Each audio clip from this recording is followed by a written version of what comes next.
మించిన బలము గల వాళ్ళ చేతిలోంచి దేవుడు మనల్ని విడిపించి గొప్ప చేయును కాక. నిన్ను బెదిరిస్తూ ఉన్నవాడు బలవంతుడు, నీకంటే బలము కలిగిన వాడు అయినా సరే, వాళ్ళు ఎంతటి బలవంతులైనా సరే, వాళ్ళకి కంటే మించిన బలాన్ని నీకు అనుగ్రహించి, పౌలు అంటారు కదా, నన్ను బలపరుచువాని యందు నేను సమస్తము. సేవకునిగా ఆనబెట్టి చెప్తున్నాను, గడిచిన సంవత్సరాల్లో ఏదో చేద్దారనుకున్నారు, చేయలేకపోయారు.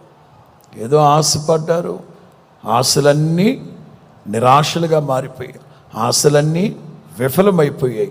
2015 ప్రారంభం, 2025 ప్రారంభంలో చెప్తున్నారు, నిశ్చయముగా నీకు మేలు కలుగు చేయవలెనని నేను నిన్ను బలపరుస్తూ ఉన్నాను. స్తోత్రం చెప్పండి.